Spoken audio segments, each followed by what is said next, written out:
Diane stood in the doorway of their bedroom, watching her husband fold his favorite shirts into a suitcase she didn't recognize. The expensive leather gleamed under the afternoon light, brand new, purchased without her knowledge. He wasn't even looking at her. After 7 years of marriage, he packed his belongings like she was invisible, like she had already disappeared from his life. "When did you buy that suitcase?" Her voice came out smaller than she intended. "Last week." He didn't stop folding. "I needed something professional for business trips." But this wasn't a business trip. The closet was half empty. His toiletries were gone from the bathroom. The photo of their wedding day that usually sat on his nightstand was face down in the trash can. "Please look at me." Diane's hands trembled at her sides. "Please just tell me what's happening." He finally turned around. His face held no warmth, no regret, nothing but cold determination. This was the man who had promised to love her forever, who had held her through her mother's funeral, who had kissed her goodbye that very morning. Except he hadn't kissed her that morning. She realized he hadn't touched her in weeks. "I'm leaving." 2 words. Flat. Final. "Leaving? What do you mean leaving? Talk to me. Whatever's wrong, we can fix it." "There's nothing to fix, Diane. I don't want to be married anymore." He zipped the suitcase closed with swift efficiency. "I started my new job today. New position, new salary, new life. I need to be with someone who fits that life." The words hit her like physical blows. "Someone who fits? I'm your wife. I supported you through everything. The late nights studying for your certifications, the job rejections, and I appreciate that." His tone was the one someone might use with a helpful stranger. "But I've outgrown this. Outgrown us. I need someone on my level now." "Your level?" Diane felt her legs weakening. "What does that even mean?" He pulled out his phone and showed her a picture. A woman in an expensive suit, perfectly styled hair, brilliant white smile. Someone who looked like she belonged in boardrooms and country clubs. "Her name is Nicole. She works in my department. She understands my ambitions. She comes from the right background, knows the right people." He pocketed his phone. "We've been seeing each other for 4 months. 4 months. While Diane had been planning their anniversary dinner. While she'd been excited about his job interviews. While she'd been his wife. 4 months. She could barely breathe. "You've been lying to me for 4 months?" "I wasn't lying. I just wasn't ready to have this conversation until everything was in place." He grabbed the suitcase handle. "My lawyer will send over the divorce papers. You can keep the apartment until the lease is up. That gives you 2 months to find something you can afford on your salary." "Something I can afford? This is our home. We chose this together. And now we're unchoosing it." He walked past her without another glance. "I've already moved my important documents and opened my own bank account. Don't try to take anything that isn't yours." Diane followed him into the living room, desperate, confused, her world shattering with each step he took toward the door. "Please don't do this. If you're unhappy, we can go to counseling. We can work on whatever's wrong." He turned at the door, and for just a moment she thought she saw something in his eyes. Hesitation, maybe. Doubt. But it vanished as quickly as it appeared. "Goodbye, Diane. Sign the papers when they arrive. Don't make this difficult." He walked out and closed the door behind him with a soft click that sounded like the end of everything. Diane stood alone in the apartment they had furnished together, decorated together, called home together. The silence pressed against her ears. Her phone buzzed with a text from him. "Forgot to mention. I'm blocking your number. All communication goes through lawyers now." She sank onto the couch, still wearing the scrubs from her shift at the hospital where she worked as a nurse. She had come home early, excited to surprise him on his first day at the new job. She'd bought his favorite dinner, planned to celebrate his success. The takeout container sat on the kitchen counter, cold and forgotten. How had she missed this? 4 months of lies. 4 months of planning his exit. 4 months of pretending to be her husband while building a new life without her. Her phone buzzed again. Not him, he'd already blocked her. It was her bank app. A notification that their joint checking account had been closed. She logged in frantically to find he'd withdrawn everything except $200. 7 years of combined savings gone. Money she'd contributed from every paycheck vanished. Diane looked around their apartment, her apartment now for 2 more months, and felt the full weight of betrayal settle into her bones. He hadn't just left her. He'd planned it, calculated it, stripped everything away in one devastating blow. New job, new woman, new life. She was just an obstacle he'd removed from his path to success. The sun set outside the window, painting the room in darkening shadows. Diane sat motionless on the couch, holding her phone, staring at the door he'd walked through. The life she'd known had ended. She just didn't know yet that a completely different life was about to begin. 3 days passed in a fog. Diane called in sick to work, unable to face anyone, unable to explain why her eyes were constantly red, why her hands shook whenever she tried to do simple tasks. She tried calling him from her work phone, from borrowed phones, but every number was blocked. His social media accounts had vanished, at least to her. He'd removed every trace of her from his digital life. The divorce papers arrived by courier on the 3rd day. Diane forced herself to read through them. He wanted the divorce finalized within 60 days. He wanted a clean split with no spousal support. He claimed their marriage had been irretrievably broken for over a year. A lot. 6 months ago they'd been talking about starting a family. She was sitting at the kitchen table, the papers spread in front of her, when her phone rang. Unknown international number. Normally she wouldn't answer, but in her current state she didn't care about spam calls or scammers. Hello? Is this Mrs. Diane Patterson? A crisp British accent, professional, formal. Yes. Who is this? My name is Harold Pemberton. I'm calling from Pemberton, Chase and Associates in Geneva, Switzerland. I'm sorry to disturb you, but this matter requires immediate attention. Diane's stomach dropped. Switzerland? What could possibly connect her to Switzerland? I think you have the wrong person. You are Diane Patterson, maiden name Diane Roberts, born in Atlanta, Georgia, correct? Yes, but... And your mother's sister was Eleanor Roberts Michaels? The name struck her like lightning. Aunt Eleanor. Her mother's older sister who had left America 30 years ago after a family dispute Diane never fully understood. Her mother had mentioned Eleanor occasionally, always with sadness, but they'd lost contact decades ago. Yes. Eleanor was my aunt. But we never spoke. I haven't seen her since I was a baby. I'm sorry to inform you that Mrs. Eleanor Roberts Michaels passed away 6 weeks ago in Geneva. Mr. Pemberton's voice softened. Her estate has been in probate, and you are listed as her sole surviving heir. Diane's hand tightened on the phone. Heir? I don't understand. We weren't close. I barely knew her. According to her will, that was her greatest regret. The family disagreement that caused the separation troubled her deeply. She left extensive letters explaining her wishes. Papers rustled on his end. Mrs. Patterson, I need you to understand the gravity of this situation. Your aunt's estate is substantial. How substantial? The total liquid assets, property holdings, and investment portfolios amount to approximately $800 million. The kitchen tilted. Diane gripped the table edge. What did you say? $800 million, Mrs. Patterson. Your aunt was an extremely successful venture capitalist. She made several early investments in technology companies that proved extraordinarily profitable. He paused. I understand this is shocking news, especially combined with a death notification. Do you need a moment? 800, that's not possible. That can't be real. I assure you it's quite real. I'm emailing you documentation now, including copies of the will, estate valuations, and identity verification requirements. Given the amount involved, we'll need you to travel to Geneva to finalize everything. We can arrange first-class travel and accommodation. Diane's laptop was still open on the table. The email arrived as he spoke. She clicked through attachments with shaking hands. Official letterhead. Legal documents. Bank statements with numbers that made her dizzy. Mr. Pemberton, I need to think. This is too much. My husband just left me 3 days ago. I'm about to be divorced. I can't process this right now. I understand, Mrs. Patterson. However, time is somewhat critical.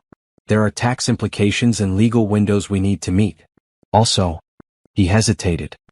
I must stress the importance of confidentiality. An estate of this size will attract attention. Until everything is finalized and proper security measures are in place, I strongly advise telling no one about this inheritance.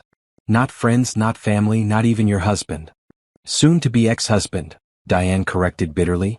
And trust me, he's the last person I'd tell. Good. That's very wise.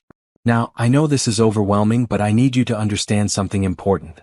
His voice took on a more serious tone. Your aunt left you letters.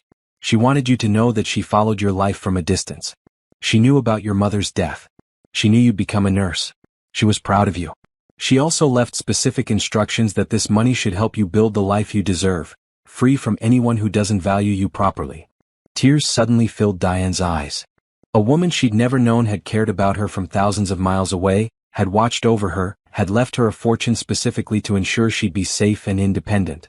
When do you need me in Geneva? As soon as possible. Shall we arrange travel for next week? That gives you time to settle immediate affairs and prepare for absence from work. Next week is fine. Diane looked at the divorce papers on the table. Mr. Pemberton, my husband doesn't know about this. The divorce papers specify our assets, which are basically nothing.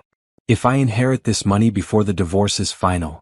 Say no more, Mrs. Patterson. I've handled many such situations. If you retain proper legal counsel, your inheritance can be protected as separate property, especially since it comes after the marriage has legally dissolved. In fact, since your husband initiated the divorce, the timing works strongly in your favor. So he can't touch this money? Not if we do this correctly. And Mrs. Patterson? Your aunt's letter specifically mentioned that her money should never benefit anyone who abandoned or betrayed you. She was very clear on that point. Diane felt something shift inside her chest. Not quite hope, not yet, but something harder and stronger. Determination maybe. Or the very beginning of a plan. Mr. Pemberton, I'll need a divorce lawyer. A very good one. I can recommend several excellent attorneys who specialize in high net worth divorces. They're discreet and aggressive when necessary. Aggressive sounds perfect. Diane pulled the divorce papers closer. Let's make sure everything is done correctly. Legal. Airtight. Excellent approach, Mrs. Patterson. I'll email you the contact information immediately. And may I say, I think your aunt would be very pleased with how you're handling this. After they ended the call, Diane sat in the silent kitchen, staring at the divorce papers her husband had sent. Papers that assumed she was helpless, broke, dependent. Papers that gave her nothing because he believed she had nothing. He had no idea what was coming. For the first time in 3 days, Diane felt her spine straighten. She opened her laptop and started reading through her aunt's will. Page after page of investments, properties, charitable foundations. And letters. Dozens of letters Eleanor had written but never sent, chronicling Diane's life from a distance, expressing regret about the family separation, explaining that she'd always intended to reconnect but kept waiting for the right moment. The right moment had never come for Eleanor. But for Diane the moment was now. She picked up her phone and called her workplace. Hi, this is Diane Patterson. I need to request 2 weeks of leave. Family emergency. Yes, I have the time available. Thank you. Next, she called the first attorney on Mr. Pemberton's list. The firm answered immediately even though it was nearly 9 p.m. I need a divorce lawyer, Diane said. Someone who specializes in protecting assets. Someone who can move quickly. And someone who doesn't lose. Let me connect you with Patricia Okoye. She's our lead divorce attorney. One moment please. While she waited on hold, Diane's phone buzzed with a text from an unknown number. She'd changed her settings to allow messages from non-contacts, just in case something important came through. The message made her blood run cold. Hey, heard through friends you and your husband split. Just wanted to check you're doing okay financially. Happy to help if you need anything. Nicole. The mistress. Reaching out with fake concern. Diane deleted the message without responding. A woman's confident voice came on the line. This is Patricia Okoye. I understand you need representation in a divorce matter? Yes. And there are some complications we need to discuss. Privately. Soon. I have an opening tomorrow morning at 8. Can you make that? I'll be there. Good. Bring all documentation related to your marriage and your husband. Every bank statement, every text message, every email. Everything. I will. One more thing, Mrs. Patterson. My assistant notes that you were referred by Pemberton, Chase, and Associates. Is there an inheritance involved? Yes. Substantial? Very. Does your husband know? Not yet. Patricia's laugh was sharp and satisfied.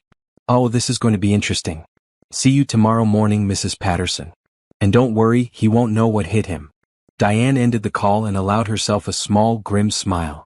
3 days ago, her husband had walked out believing he'd left her with nothing.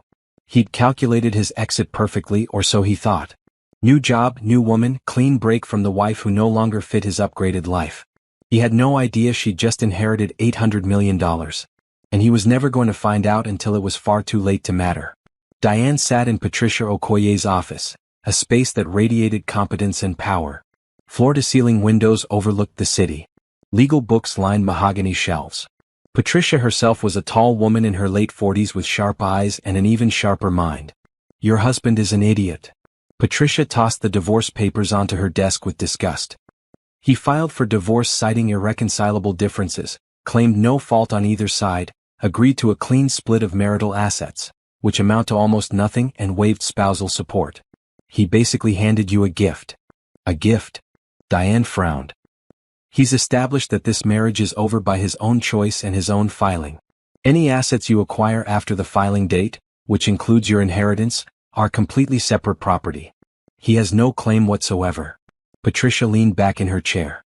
Even better, he withdrew all the money from your joint account and closed it without your consent. That's a violation of marital asset protection laws.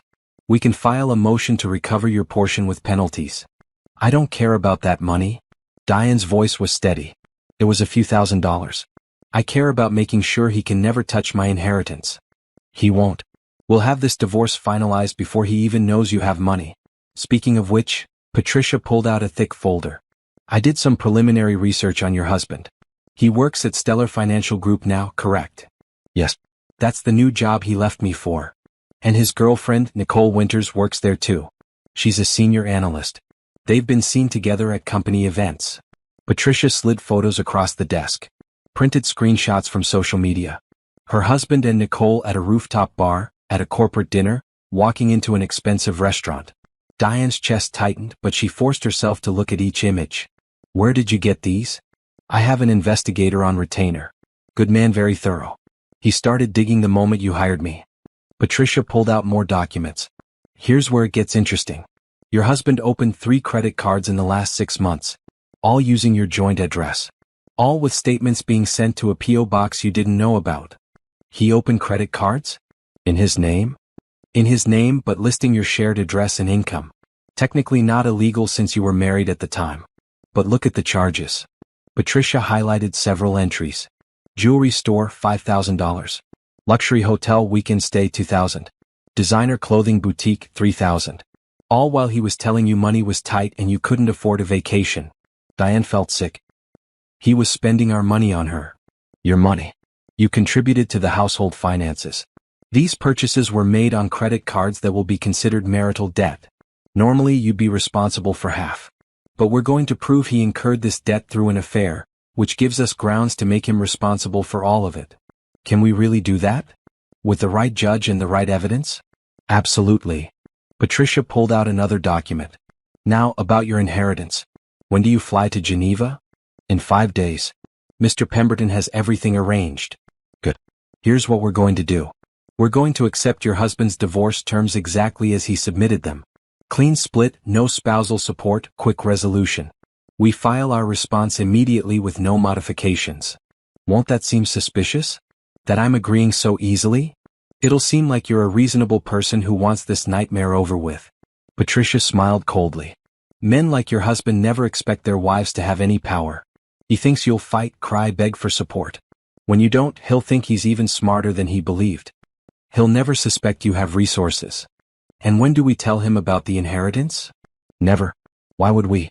By the time the divorce is final, that money is yours. Completely separate. He filed, he set the terms, he established this was over. The inheritance came after the dissolution of the marriage. It's none of his business. Diane felt a weight lifting. So he just never knows?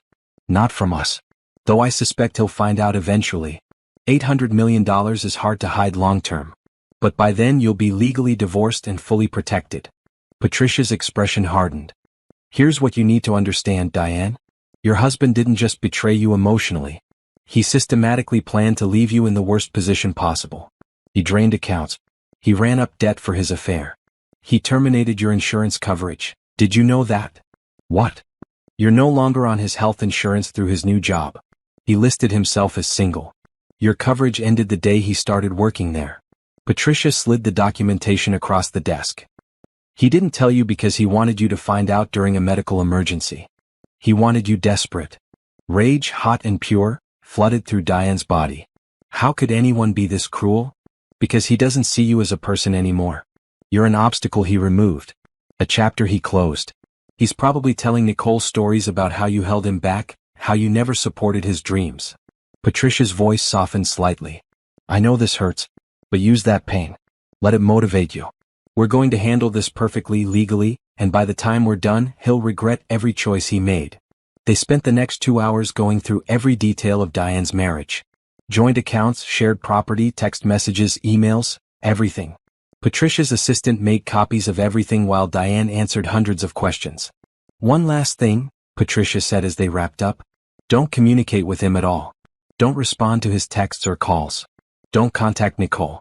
Don't tell friends what's happening with your inheritance. The fewer people who know, the safer you are." "I understand. And if he reaches out to you?" Patricia paused. "When men like this sense they've lost control, they sometimes try to reconnect. If he contacts you, document everything but don't engage. Forward it all to me immediately." "Why would he want to reconnect?" "He made it very clear I don't fit his new life. Money has a way of changing people's memories. Just be prepared." Diane left the office feeling stronger than she had in days. She had a plan. She had protection. She had a lawyer who actually believed her and wanted to help.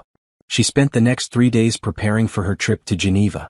She arranged extended leave from work, claiming a family emergency. She packed carefully, thinking about the life-changing journey ahead. And she avoided all attempts at contact from mutual friends who wanted to know what happened to her marriage. On the 4th day, her doorbell rang. She checked the peephole and froze. Her husband stood in the hallway holding flowers. Diane's hand hovered over the doorknob. Everything in her wanted to pretend she wasn't home, to hide like a wounded animal. But Patricia's voice echoed in her mind, "Document everything." She pulled out her phone, opened the recording app, and then opened the door. "You look good. New suit, expensive haircut, confident smile." The smile faltered when he saw her expression. "Diane, I'm glad you're home. What are you doing here?" She kept the door partially closed, her body blocking entry. "I wanted to talk. Can I come in?" "No. Come on, don't be like that. I brought your favorite flowers." He held out the bouquet. Roses and lilies. They used to be her favorite. Now they just looked like manipulation. "I don't want flowers. I want you to leave. Just give me 5 minutes. Please. I've been thinking about us. There is no us. You made that very clear when you packed your bags and walked out. You made it even clearer when you blocked my number and cleaned out our bank account." I know. I handled that badly." He ran his hand through his hair, a gesture she'd once found endearing. "I was stressed about the new job. I panicked. But I've had time to think and I realize I made a huge mistake." Diane felt her heartbeat accelerate, but she kept her voice level. "A mistake?" "Yes, a huge mistake. Nicole, she's not right for me. She's cold, calculating. Not like you. You're warm and caring and genuine." He stepped closer. "I miss you. I miss us. I want to come home." The words she'd been desperate to hear 4 days ago now sounded hollow and false. "You want to come home?" "Yes. We can forget the divorce papers. Start over. Go to counseling like you suggested. I know I hurt you, but we can fix this." "When did you decide this? When did you suddenly miss me so much?" "I've been miserable since I left. I just didn't want to admit I was wrong." He tried to look sincere. "Please, Diane. Give me another chance." She knew she should slam the door. But she needed to understand something first. "How did you hear?" "Hear what?" "About my money." His face went carefully blank. "What money? What are you talking about?" "Someone told you." "Who was it?" "Nobody told me anything." "I don't know what you mean." But his eyes shifted just for a moment. "Guilt. Calculation. Get away from my door." Diane's voice turned to ice. "Get away from me. The divorce is happening. You wanted it, you filed for it, and now you're getting it." "Diane, wait." "No. You made your choice. You said I didn't fit your new life. You took someone else to company events while we were still married. You spent thousands of dollars on her while telling me we couldn't afford basic things. You closed our bank account and left me with nothing. You removed me from your insurance." She watched his face pale as he realized how much she knew. "You didn't make a mistake. You made a plan. And now you're going to live with the consequences. I can explain all of that. I don't want explanations. I want you gone. You're going to regret this." The mask slipped. The kind, apologetic expression vanished, replaced by cold anger. "You think you can make it without me? You're a nurse. You make barely enough to survive. You need me. I really don't. Whatever you think you have coming, whatever someone told you about, it's not real. People lie. Get-rich-quick schemes don't work." He was grasping now, desperate. "I'm your best option. Don't be stupid. Goodbye." Diane closed the door and locked it. He pounded on it 3 times. Diane? Open this door. We need to talk about this. She pulled out her phone and called building security. Hi, this is Diane Patterson in Unit 4B. My ex-husband is harassing me at my door. Can you send someone to escort him out? Yes, he's being aggressive. Thank you. The pounding stopped. She heard his footsteps retreating down the hall, fast and angry. Diane stood with her back against the door, shaking. Not from fear or regret. From rage. He'd heard somehow. Maybe a lucky guess. Maybe someone at the law firm leaked something. It didn't matter. What mattered was that he'd shown his true self completely now. She opened her phone and forwarded the recording to Patricia with a message. He came to my apartment trying to reconcile. Started getting angry when I refused. Claimed he didn't know about money but clearly does. How do I protect myself? Patricia's response came in under a minute. Perfect. This recording proves he's motivated by finances, not love. Keep documenting. And get to Geneva immediately. The sooner that money is legally yours and protected, the better. I'm filing a restraining order request based on his aggressive behavior. He won't be able to contact you again. Diane looked at her suitcase packed and ready by the door. Her flight left tomorrow morning. In 72 hours, she'd be in Geneva, finalizing an inheritance that would change her life forever. Her phone buzzed. A text from an unknown number. You can't hide money in a divorce. I have lawyers too. We'll see you in court. She screenshotted it and forwarded it to Patricia without responding. Another text. Nicole says you're pathetic. Trying to trap me with fake inheritance stories. It won't work. Screenshot. Forward. Block. The text kept coming from different numbers. Threats. Accusations. Finally, desperate pleas for her to be reasonable. Diane blocked each one methodically and sent every screenshot to her lawyer. Tomorrow she'd fly to Geneva. Tomorrow she'd start building a new life. But tonight, she let herself feel the full weight of what her marriage had really been. A lie from a man who'd never truly valued her. The flowers he'd brought sat in the hallway outside her door where he'd dropped them. Diane watched through the peephole as a neighbor picked them up, shrugged and carried them away. Perfect metaphor. Beautiful on the outside. Rotten underneath. And ultimately garbage. The flight to Geneva felt surreal. First class, a luxury Diane had never experienced, with seats that reclined into full beds and food that tasted like art. She couldn't stop thinking about the difference between this trip and her honeymoon 7 years ago. Cramped economy seats, shared peanut snacks, her husband complaining about every expense. Mr. Pemberton met her at the airport, a distinguished man in his 60s with kind eyes and professional warmth. Mrs. Patterson, welcome to Switzerland. How was your flight? Overwhelming. All of this is overwhelming. Understandable. Let's get you settled at your hotel, and we'll meet tomorrow morning to begin the legal process.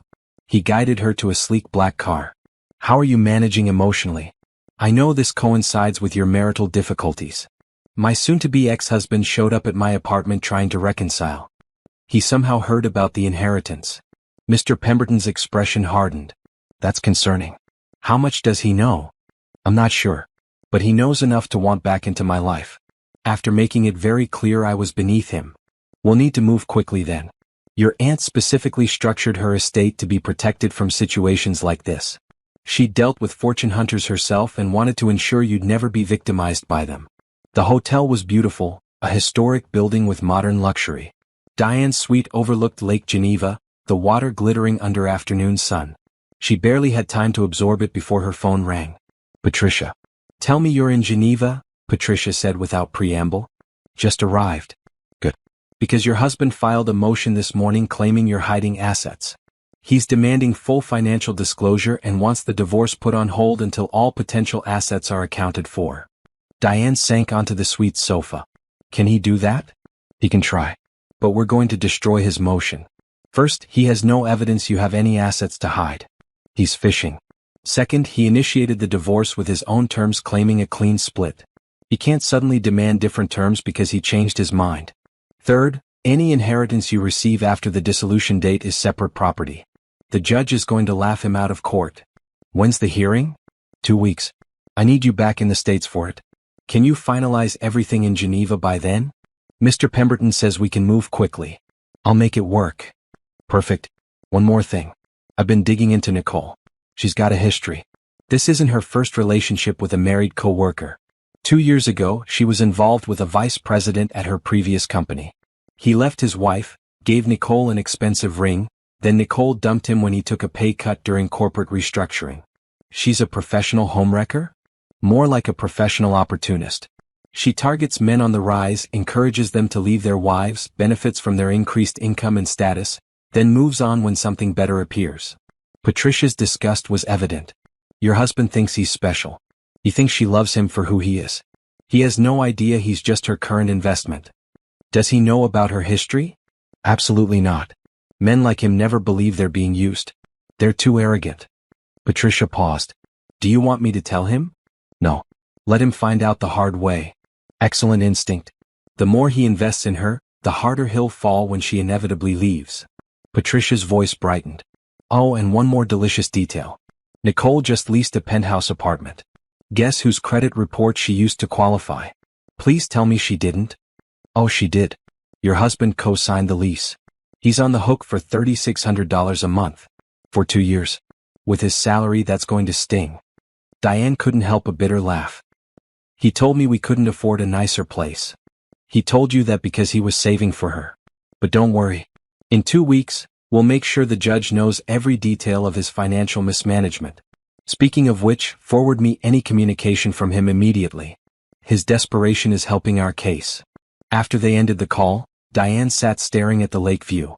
Somewhere across the ocean, her husband was panicking, filing motions, trying to control a situation that had already escaped his grasp. Somewhere in the city, Nicole was settling into an expensive apartment he was paying for, probably already planning her exit strategy. And here, in Geneva, Diane was about to inherit $800 million. The next morning, Mr. Pemberton walked her through the estate documents in his firm's elegant conference room. Another lawyer joined them, a sharp-eyed woman named Catherine Rousseau who specialized in international asset protection. Your aunt was brilliant in her planning, Catherine explained, spreading documents across the table. She set up multiple trusts, each with specific purposes and protections. The primary trust contains the bulk of the assets and is irrevocable. Once you're the beneficiary, no one can challenge it or claim rights to it. Not even through marriage? Diane asked. Especially not through marriage. The trust documents explicitly state that any future spouse has no claim whatsoever to the principal or income unless you specifically amend the documents with your own signature and independent legal representation. Catherine slid several pages toward her. She also established a discretionary trust where trustees, not you, control distributions. This adds another layer of protection. Even if someone sued you, they couldn't force distributions because you don't technically control them. This all sounds very complicated. It is. Deliberately so. Your aunt wanted to ensure no one could manipulate or coerce you into giving up these assets. Mr. Pemberton opened another folder. She also left instructions for you to establish your own legal and financial team. She's allocated funds specifically for this purpose. $10 million to hire the best attorneys, accountants, and advisors money can buy. $10 million. For lawyers. The number was incomprehensible. We've prepared a list of recommendations, Catherine continued. Financial advisors with experience managing large portfolios. Tax attorneys who understand international holdings. Security consultants who can protect your privacy. You'll need all of them. Security consultants? When people know you have money, they behave differently. Old friends reappear wanting loans. Distant relatives claim connections. Strangers manufacture problems hoping you'll solve them. Catherine's expression was serious. Your aunt dealt with this her entire life. She wants you prepared. They spent 3 days going through every document, every trust provision, every protection mechanism Eleanor had built. Diane signed papers until her hand cramped. She met with Swiss bankers who explained investment strategies. She toured a vault where Eleanor had stored important documents and family heirlooms, photographs of relatives Diane had never met, journals documenting Eleanor's business career, and letters. So many letters.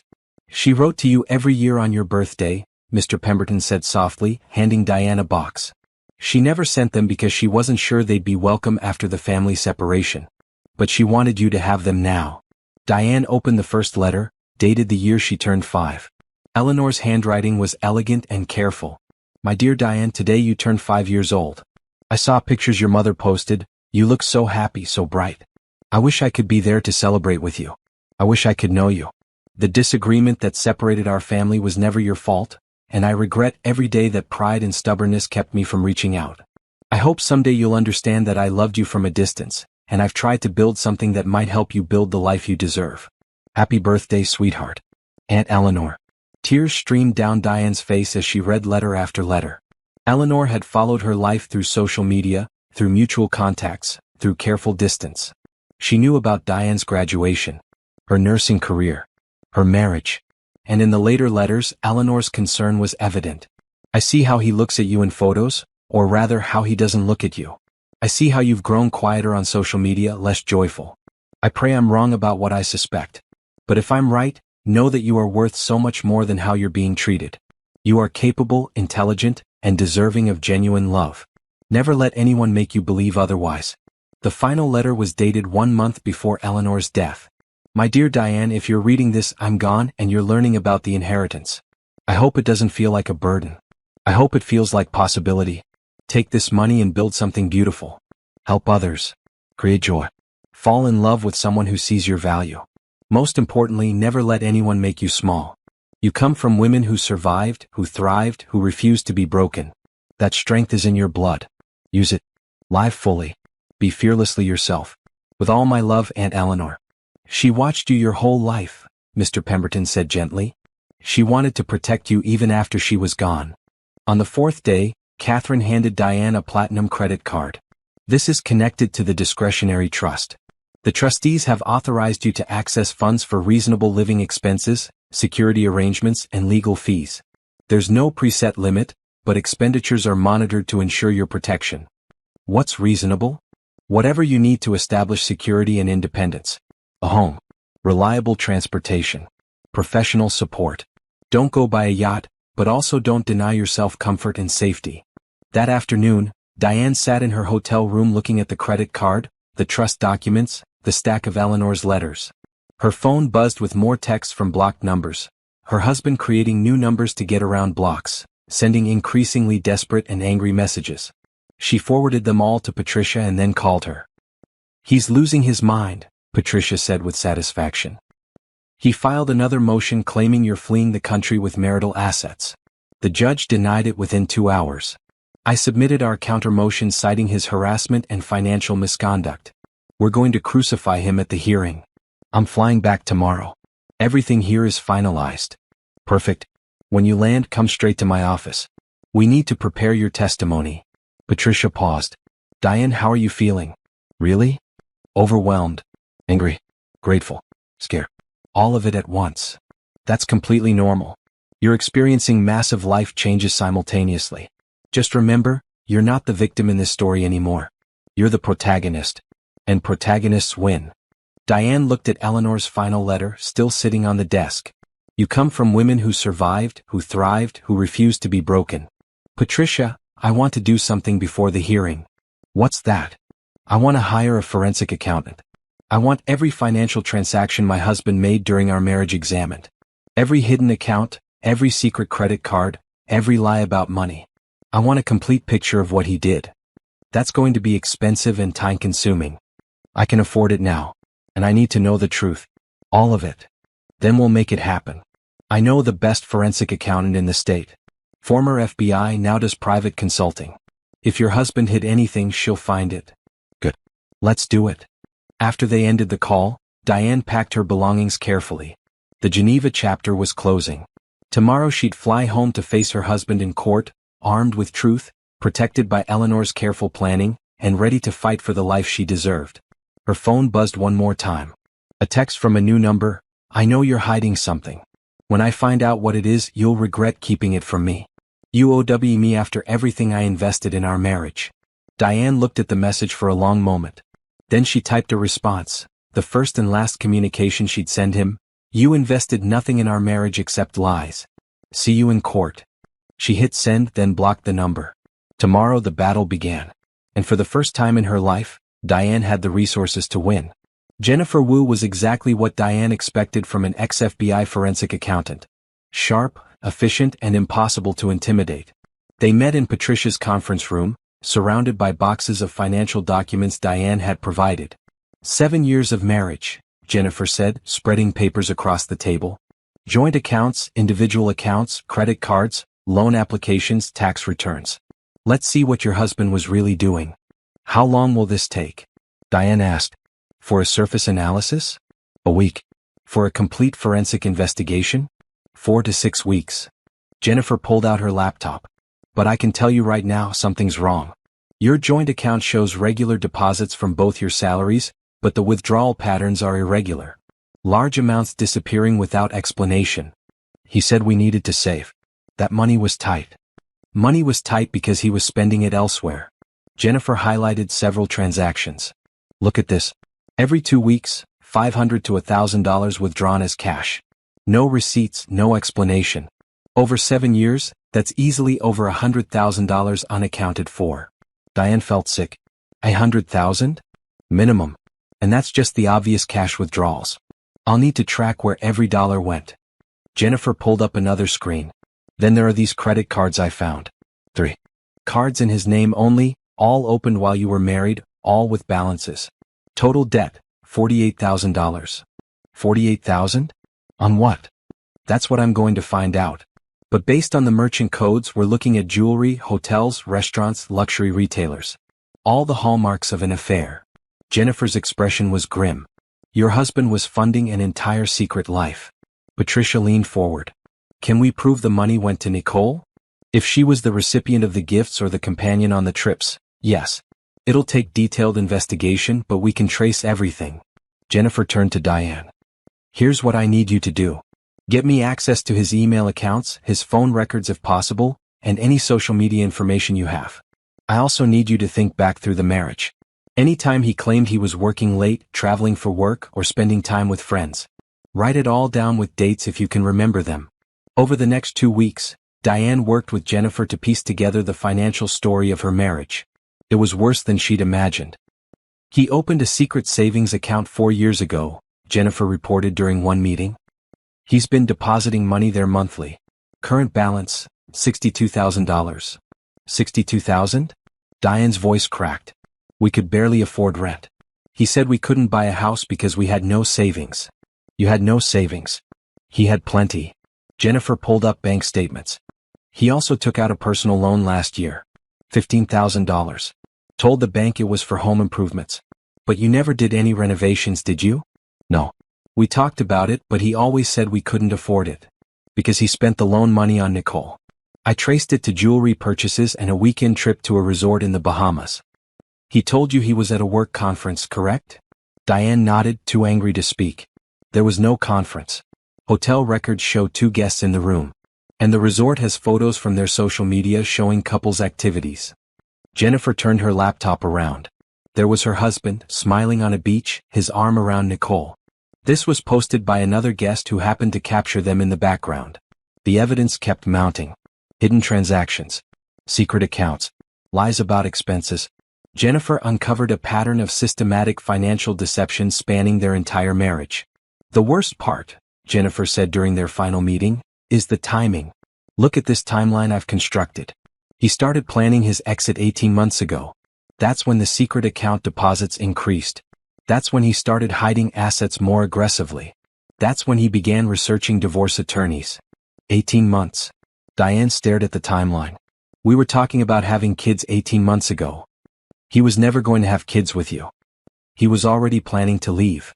Jennifer's voice softened. I'm sorry. I know this is painful. But you need to understand the level of calculation involved here. This wasn't a sudden decision or a mistake. This was a long-term plan. Patricia reviewed Jennifer's report with evident satisfaction. This is devastating for him. We can prove premeditation, financial misconduct, and fraud. The judge is going to be furious. There's one more thing, Jennifer said. I found evidence he's been using your identity without authorization. What do you mean? He opened 2 credit cards in your name using your social security number and an address you've never lived at. He's been making minimum payments so you wouldn't notice, but the cards have high balances. Combined, you're listed as responsible for $34,000 in debt you didn't incur. That's identity theft. Yes. Which is a crime. Jennifer pushed papers across the table. You can file a police report. You should file a police report. Diane looked at Patricia. Will that affect the divorce? It'll strengthen our case. It shows criminal behavior, not just marital misconduct. Patricia's smile was sharp. Plus, the criminal investigation will freeze his assets during the proceeding. He won't be able to hide money or transfer funds to Nicole. Then let's do it. They went to the police station that afternoon. A detective took Diane's statement, reviewed Jennifer's evidence, and opened a fraud investigation on the spot. Mrs. Patterson, I want you to understand this is serious, the detective said. Identity theft involving a spouse is prosecuted aggressively. If we can prove he knowingly used your identity without consent for personal gain, he's looking at criminal charges. Good, Diane said firmly. The hearing was scheduled for the following week. Patricia prepared Diane thoroughly, running through potential questions, reviewing evidence, ensuring she understood every aspect of their case. He's going to try to paint you as vindictive, Patricia warned. He'll claim you're making false accusations because you're angry about the divorce. Don't take the bait. Stay calm, stick to facts, let the evidence speak. What about the inheritance? We're not mentioning it. It's irrelevant to the divorce proceedings since it came after he filed. If he brings it up, we'll shut it down immediately as separate property outside the court's jurisdiction. The night before the hearing, Diane couldn't sleep. She sat in her apartment, still technically their apartment for another 3 weeks, reviewing everything. The evidence, the timeline, the proof of his betrayal. Her phone rang at 2 a.m. Unknown number. Against her better judgment, she answered. Diane. His voice was quiet, almost gentle. Please don't do this. Don't do what? Defend myself? Expect consequences for your actions? The police came to my office. They questioned me about identity theft. My boss was there. Everyone saw. His facade of calm cracked. Do you have any idea what you've done to my career? Do you have any idea what you did to my life? I made a mistake. I admitted that. But this is vindictive. The criminal complaint, the forensic investigation trying to destroy me in court. His voice rose. You're being cruel. I'm being honest. There's a difference. Whatever you think you have, whatever evidence you think proves something, we can settle this privately. You don't need to humiliate me in court. You humiliated me when you left me with nothing. When you stole my identity. When you spent years lying to my face. I'll drop the motion about hidden assets. We can finalize the divorce on the original terms. Clean break. We both move on. That was always going to happen. The judge already denied your motion. You have no leverage here. Diane. His voice turned cold. I know about Geneva. I know about the inheritance. And I know that if you acquired that money while we were still legally married, I have a claim to it. Talk to your lawyer about that. I'm sure they'll explain community property law and separate inheritance rules. Especially when the inheritance came after you filed for divorce. I can make this ugly. I can drag this out for years. Is that what you want? I want justice. Whatever that takes. Justice. He laughed bitterly. You want revenge. I want you to face consequences for your choices. That's not revenge. That's accountability. You're going to regret this. When Nicole and I are married, when I'm successful and happy, you're going to realize you had a chance to keep your dignity and you threw it away. Good luck with Nicole. I give it 6 months before she finds someone with more money and status. You're just her stepping stone. Like you told me I was yours. She hung up and immediately forwarded the recording to Patricia with a note. He called at 2 a.m. Threatened to drag out the divorce. Admitted he knows about the inheritance. Also confirmed he's planning to marry Nicole. Patricia's response came instantly, perfect. His threat to delay the divorce shows malicious intent. His admission about the inheritance proves financial motivation. And his wedding plans with Nicole demonstrate the affair was serious and ongoing. This helps us immensely. Get some sleep. Tomorrow we win. But Diane didn't sleep. She watched the sunrise over the city, thinking about Eleanor's letters. About the strength that ran in her blood. About women who refused to be broken. Tomorrow she'd walk into that courtroom not as a victim, but as a woman who knew her worth. Tomorrow her husband would learn that betrayal has consequences. And tomorrow, whether he knew it yet or not, his carefully constructed new life would start to crumble. The courtroom was smaller than Diane expected, less dramatic than television had led her to believe. But the tension was real enough. Her husband sat across the aisle with his attorney, refusing to look at her. Nicole wasn't present. Patricia had successfully argued she wasn't relevant to the proceedings. Judge Rachel Morrison entered, a woman in her late 50s with steel gray hair and a no-nonsense expression. Good morning. We're here for Patterson versus Patterson. Reviewed the motions, counter-motions, and supporting evidence. This should be straightforward, but I understand there are complications. Her husband's attorney stood.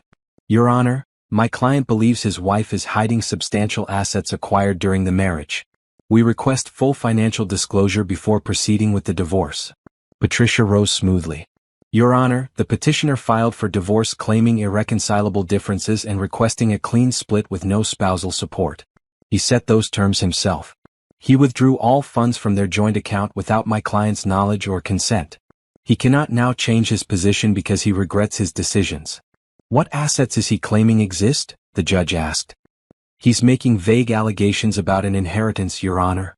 But even if such an inheritance exists, it's separate property outside this court's jurisdiction. The petitioner filed for divorce, establishing the marriage was over. Any assets acquired after that filing date are separate. The judge looked at Diane's husband's attorney. Do you have evidence these assets were acquired during the marriage? We believe they were, Your Honor. My client has reason to believe his wife traveled to Switzerland to claim an inheritance while they were still legally married. The petitioner filed for divorce before my client traveled anywhere, Patricia countered. The filing establishes the dissolution date. Anything after that is separate property.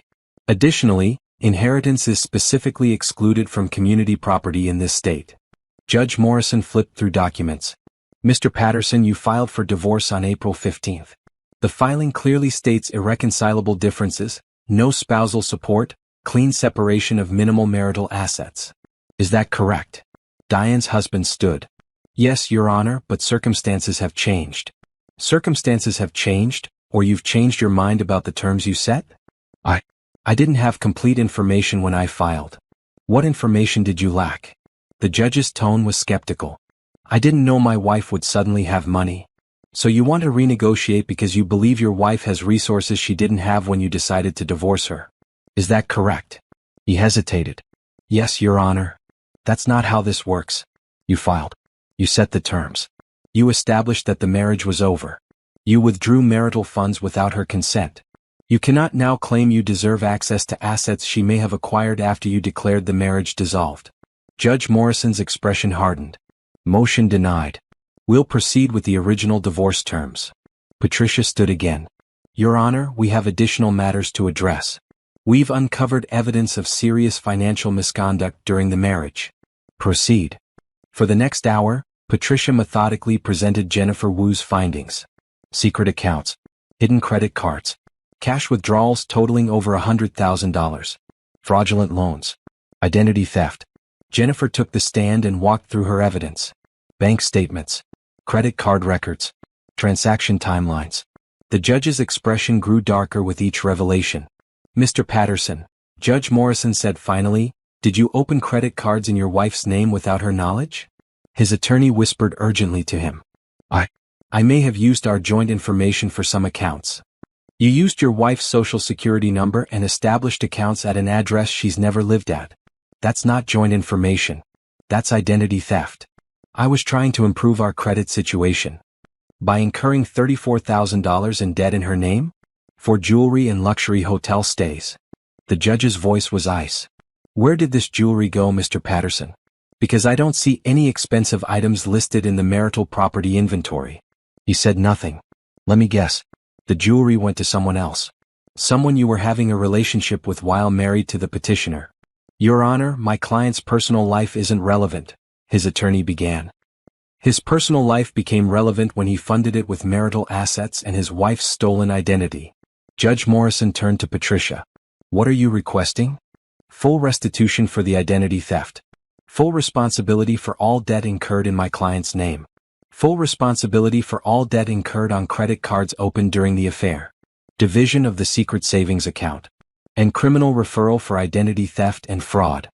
Your Honor, those are excessive demands. They're reasonable consequences, the judge interrupted. Mr. Patterson systematically deceived his wife, stole her identity, incurred massive debt and hid assets. Mrs. Patterson is entitled to every penny he took from her, and frankly, she's being generous by not seeking more. She wrote on her legal pad for several long minutes. The courtroom was silent except for the scratch of her pen. Here's my ruling. The divorce is granted on the original terms Mr. Patterson established. Mrs. Patterson receives the security deposit from the apartment. Mr. Patterson is responsible for all debt on credit cards opened during the affair, $23,000. He's responsible for all debt incurred in Mrs. Patterson's name through identity theft, $34,000. The secret savings account of $62,000 is divided equally. Mr. Patterson must pay Mrs. Patterson $31,000 immediately. Patricia nodded with satisfaction, but Diane's husband looked stricken. Additionally, the judge continued, I'm ordering Mr. Patterson to pay Mrs. Patterson's legal fees. She looked at a document, which currently total $18,000 for the forensic accounting and legal representation. And I'm issuing a criminal referral to the district attorney's office for investigation of identity theft and fraud. Your Honor, please. His attorney tried again. I'm not finished. Mr. Patterson is ordered to have no contact with Mrs. Patterson except through legal counsel. Any violation will result in contempt charges. This divorce is final 30 days from today. Court is adjourned. The judge stood and everyone rose automatically. Diane felt her legs shaking but forced herself to remain upright. Her husband turned to look at her finally, his face pale and furious. Patricia put a hand on Diane's arm. Don't react. Don't say anything. Let's go. They walked out of the courtroom into the hallway. Diane made it to a bench before her legs gave out. You did it, Patricia said, sitting beside her. You won. He has to pay me back everything? Everything. Plus your legal fees. Plus he's facing potential criminal charges. Patricia pulled out her phone. The district attorney's office will contact you next week. They'll want your testimony for the fraud investigation. This isn't over for him. What about Nicole? What about her? She's not part of the divorce proceedings. But I guarantee she's going to hear about his financial problems. Women like Nicole don't stick around when the money dries up. Diane's phone buzzed. A text from an unknown number. I hope you're happy. You just destroyed an innocent man's life over a mistake. You're vindictive and cruel. She showed it to Patricia, who smiled grimly. That'll be Nicole. Defending her investment. Want me to respond for you? No. I don't care what she thinks. Diane blocked the number. When do I get the money he owes me? He has 30 days to pay the settlement amount. If he doesn't, we garnish his wages. Given his legal fees and debts, he's going to be financially squeezed for a long time. Patricia stood. Come on. Let's go celebrate your divorce. They went to an upscale restaurant, a place Diane never would have chosen before. Patricia ordered champagne. To freedom, Patricia said, raising her glass. And to holding people accountable for their actions. To Eleanor, Diane added. For giving me the resources to fight back.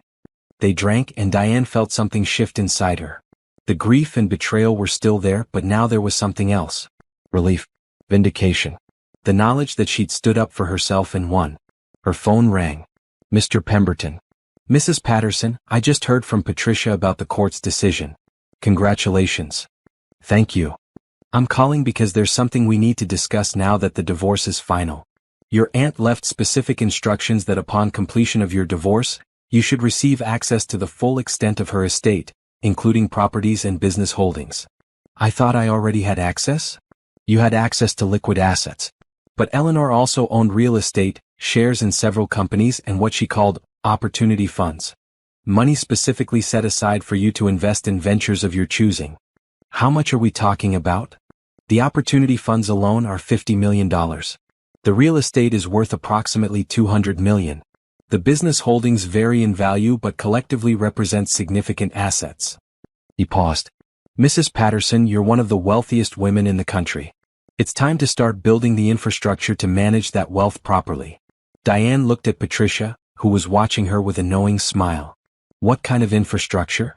Legal team, financial advisors, security personnel, property managers. Eleanor left detailed recommendations. She also left a suggestion that you might want to consider starting your own business or foundation. She believed you had the intelligence and compassion to do something meaningful with her legacy. I'm a nurse. I don't know how to run a business. You can learn. Or you can hire people who do. The point is, you have resources now. Use them to build something that matters to you. After the call ended, Diane sat quietly while Patricia finished her champagne. What are you thinking? Patricia asked. I'm thinking about everything my husband said I couldn't do. Couldn't afford a house. Couldn't take vacations. Couldn't go back to school. Couldn't start a business. Couldn't be anything more than what I was. Diane looked up. I want to prove him wrong about everything. Then let's start planning. What do you want your life to look like? Diane thought about Eleanor's letters. About women who refuse to be broken. About turning pain into purpose. I want to help other women. Women going through divorces. Women dealing with financial abuse. Women who need resources to rebuild their lives. A foundation? Maybe. Or a business that provides legal and financial services to women escaping bad situations. Something practical that makes a real difference. Patricia smiled. I love it. And I know exactly who you should talk to about setting it up. But first you need to get yourself settled. Buy a house. Build your security team. Create stability. Then build your empire. That night, Diane returned to her apartment and started making a list. Everything she wanted to do. Everything she wanted to build. Everything she wanted to become. Her phone buzzed with one final message from her ex-husband's number before she blocked it completely. You haven't won. This isn't over. Diane looked at the message and felt nothing but pity. He still didn't understand. This wasn't about winning or losing. This was about justice. About consequences. About moving forward into a life he'd never be part of again. She deleted the message and opened Eleanor's letters instead, reading them one more time. These were the words that mattered. The encouragement. The love. The reminder that she came from strength. Tomorrow she'd start building her new life. Today she'd simply celebrate being free. The house hunting process revealed just how different Diane's life had become. The real estate agent, recommended by Mr. Pemberton, didn't show her apartments or condos. She showed estates. This property has 6 bedrooms, 8 bathrooms, a home office, a gym, and a guest house, the agent explained as they toured a modern home in an exclusive neighborhood. The security system is state-of-the-art. Gated community, 24-hour patrol, complete privacy. Diane walked through rooms larger than her entire former apartment. Floor-to-ceiling windows. Chef's kitchen. Library with built-in shelves. A pool that looked like it belonged at a resort. It's too much, she said finally. Too much house or too much change? Diane smiled. Both. Let me show you one more property. It's smaller, but I think it might feel more like home. The next house was different. Still beautiful, still far beyond anything Diane had imagined owning, but somehow more welcoming. 4 bedrooms, cozy study, a kitchen that invited cooking rather than display. The backyard had mature trees and a garden space. This one, Diane said. Excellent choice. Let me start the paperwork. Within 2 weeks, Diane owned the house outright. No mortgage. No debt. Just her name on the deed and keys in her hand. I'm terrified I'm going to mess this up. That's what makes you a good leader. You care about getting it right. Margaret closed her laptop. How's the foundation coming along? Diane had also established the Eleanor Roberts Michaels Foundation, dedicated to helping women escape financial abuse. The foundation would provide emergency grants, legal assistance, and financial counseling to women going through difficult divorces. We've hired a director. Applications are being reviewed. We should start distributing grants next month. Diane smiled. Eleanor would love this. Using her money to help women rebuild their lives. She'd be proud of you. 6 months after her divorce, Diane's life was unrecognizable. She lived in a beautiful house. She ran a growing company. She managed a foundation. She had a team of professionals helping her navigate wealth and responsibility. But she still worked nursing shifts twice a month at the hospital. Why? Patricia asked during one of their regular lunches. You don't need the money. Because it keeps me grounded. Because I like helping people directly. Because I don't want to forget where I came from. Diane sipped her coffee. The money changed my circumstances, but I don't want it to change who I am. Your ex-husband could learn from that attitude. How is he doing? Diane hadn't asked in months. Not well. The criminal charges stuck. He pleaded guilty to identity theft for a reduced sentence. Probation, community service, restitution. His job fired him. Nicole left him 3 months ago for someone higher up in the company. He's living in a studio apartment and working in sales at a car dealership. Diane should have felt satisfaction, but she mostly felt nothing. He was a stranger now, someone who'd briefly been in her life and left wreckage behind. His consequences were his own. I heard he's been telling people you destroyed his life, Patricia added. I didn't destroy anything. I just stopped participating in his lies. Diane set down her coffee. Have you heard the phrase, the best revenge is living well? Of course. I prefer, the best revenge is building something better than what you lost. He took 7 years of my life. But those 7 years taught me what I don't want. Now I'm building exactly what I do want. Safeguard Financial launched its beta version 8 months after Diane started the company. The response was overwhelming. Women signed up by the thousands, desperate for tools to monitor their financial situations and protect their identities. The software did exactly what Diane had envisioned. It aggregated accounts from multiple institutions, monitored for unusual activity, provided alerts about credit checks or new accounts, and offered educational resources about financial rights during divorce. "We're getting testimonials," the marketing director reported during a team meeting. "Women saying our software saved them during their divorces. Women who caught their husbands hiding assets because of our monitoring tools. Women who stopped identity theft before it devastated their credit." Diane read through the testimonials, tears in her eyes. This was why she'd started the company. Not for the money. Not even really for herself anymore.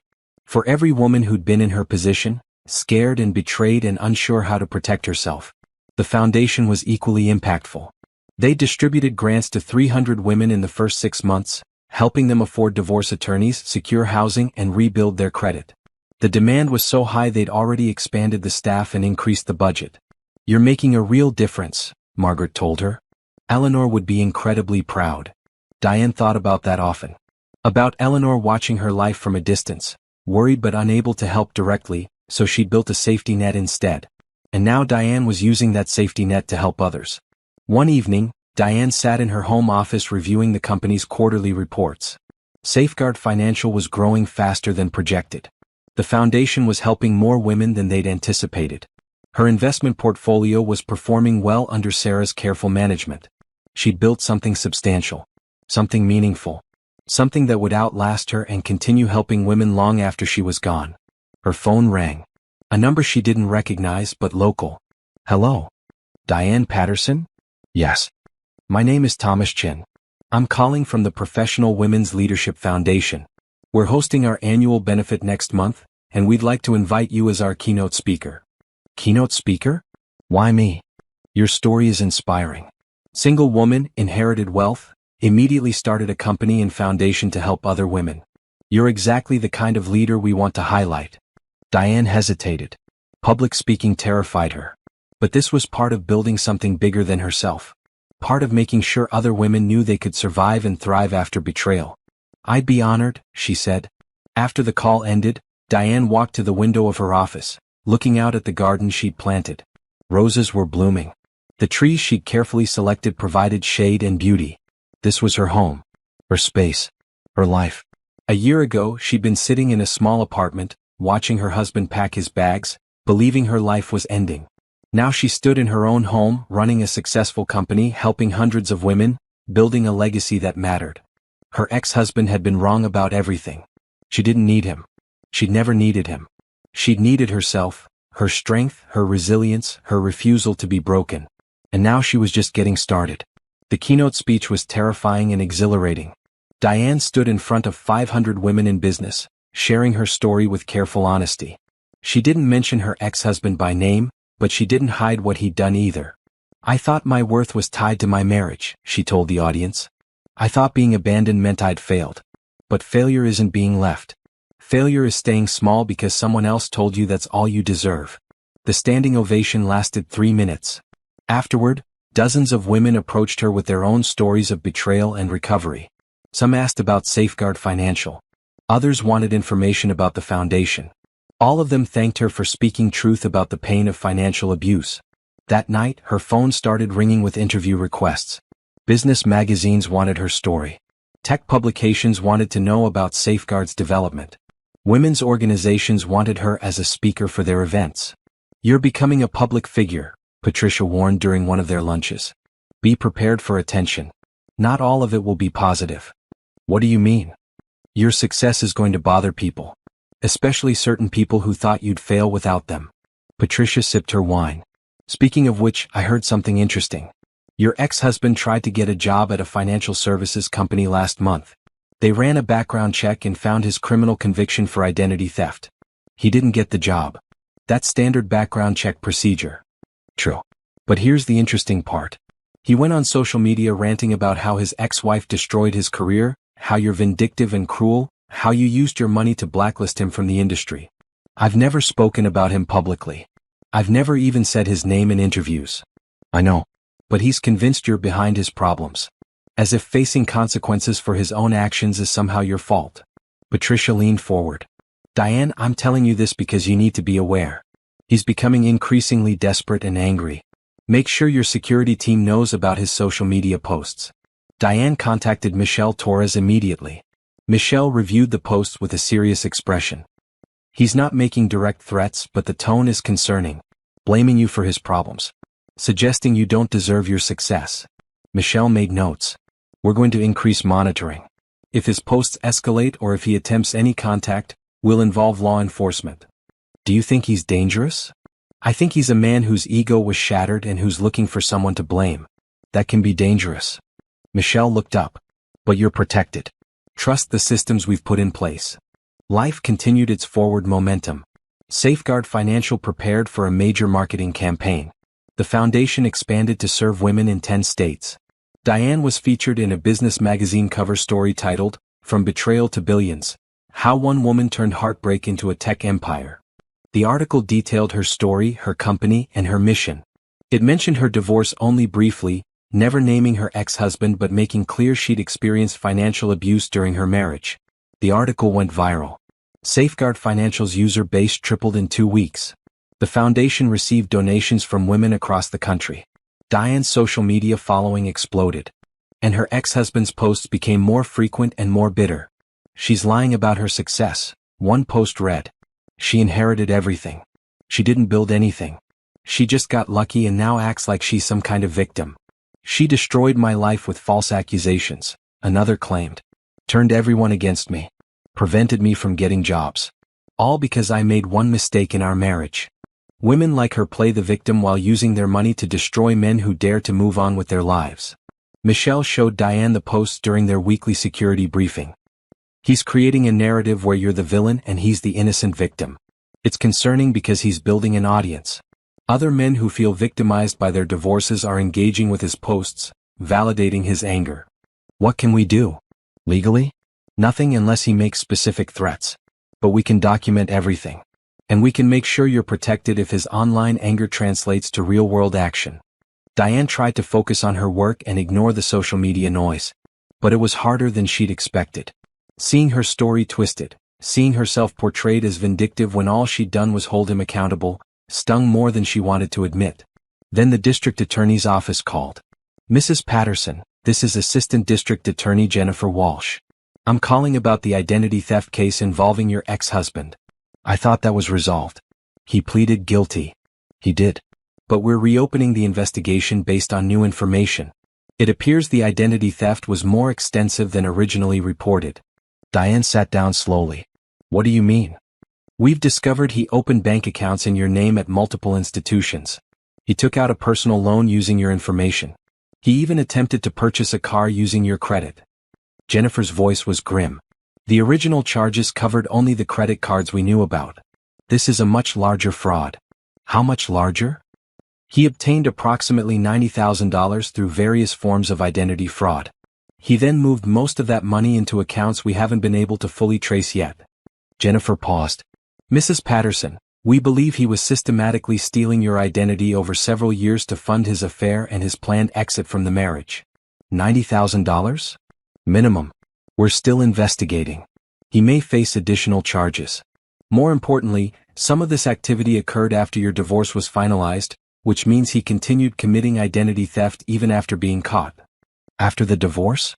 Why would he do that? Our theory? He was angry about the judgment against him and wanted to hurt you financially. He thought he could damage your credit without being caught again. Jennifer sighed.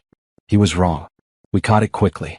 But his willingness to continue criminal behavior even after conviction shows a pattern of thinking he's above consequences. What happens now? We're filing additional charges. More serious charges this time. He could face jail time rather than just probation. After the call, Diane sat in her office shaking. He'd continued. Even after being caught, even after losing everything, he'd continued trying to hurt her. She called Patricia. I know, Patricia said immediately. The DA's office contacted me too. This is serious, Diane. His obsession with you is escalating. I haven't done anything to him. I haven't even thought about him in months. You don't have to do anything. Your existence is enough. Your success is enough. Every article about your company, every speech you give, every woman you help, it all reminds him that you didn't need him, that you're thriving without him, that his grand plan to trade up to a better life failed spectacularly while you built something real. So this is my fault for succeeding? Of course not. But that's how he sees it. You were supposed to fail. You were supposed to struggle and regret not fighting harder to keep him. Instead, you became incredibly successful, and that destroys his entire narrative about himself. What do I do? Nothing. You do nothing. You let the legal system handle it. You let security monitor him. And you keep building your empire. Patricia's voice softened. Diane, you've done everything right.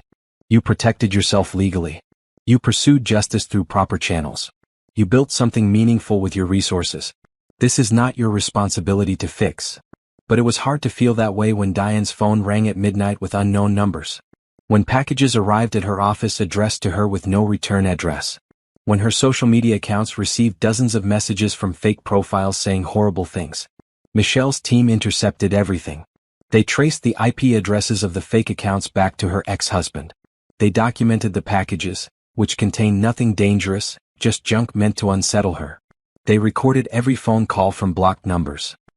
He's harassing you, Michelle said bluntly. We have enough evidence to file charges. Do you want to press charges? Will it stop him? A restraining order with criminal teeth might. Especially combined with the new identity theft charges. The prosecutor could argue this is part of a pattern of stalking and harassment. Diane thought about what Patricia had said. About doing everything right. About proper channels. Yes. File charges. All of them. The legal response was swift. Her ex-husband was arrested at his apartment and charged with continued identity theft, harassment, and stalking. His bail was set high because of his prior conviction. He spent 3 days in jail before his family posted bond. Diane didn't feel victorious. She felt exhausted. She was in her office when Sarah, her financial advisor, called with unexpected news. I just got off the phone with a venture capital firm. They want to invest in Safeguard Financial. They're offering $20 million for 10% equity. What? Why?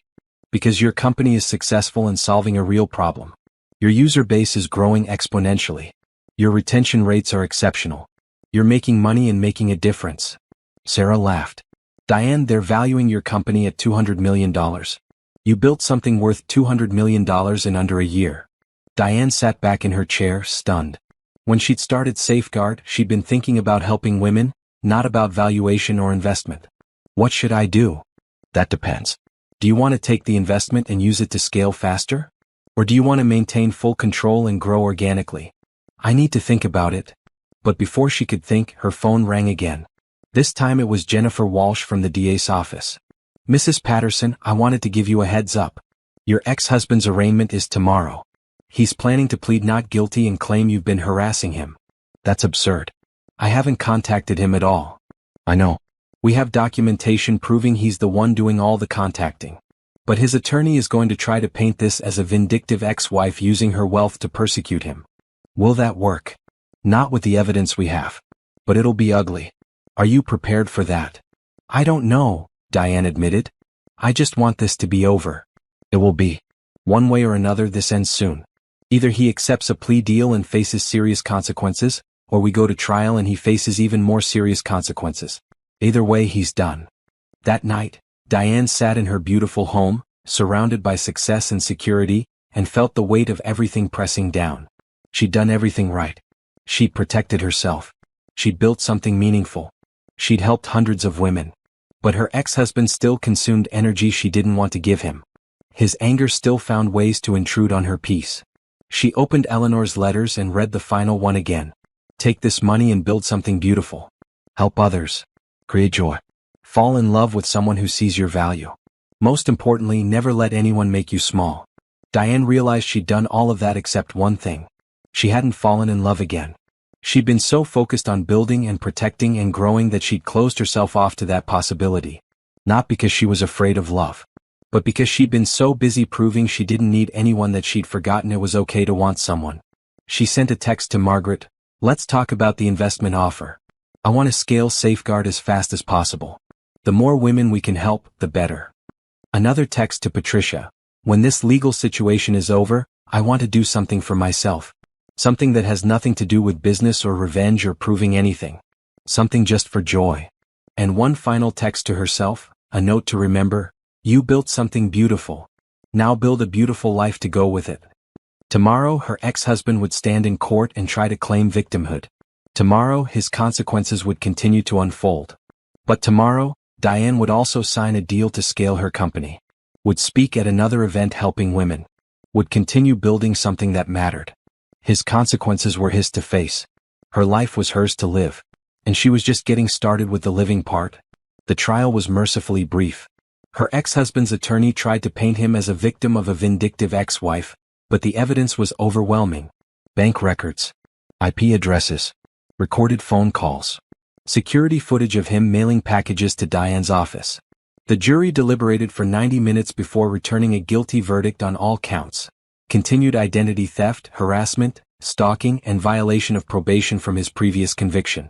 Judge Morrison, the same judge who'd handled the divorce, showed no mercy during sentencing.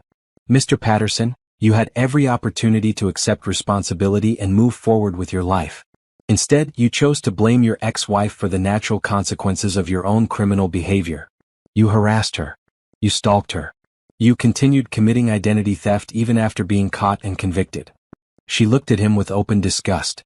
Your actions demonstrate a complete lack of remorse or accountability. I'm sentencing you to 18 months in prison, followed by 3 years of supervised probation. You will have no contact with Mrs. Patterson directly or indirectly. You will undergo mandatory counseling for controlling behaviors. And you will pay full restitution for all financial damages. He stood in silence, his face pale, as bailiffs led him away. Diane watched him go and felt nothing. Not satisfaction. Not vindication. Just the quiet relief of a chapter finally closing.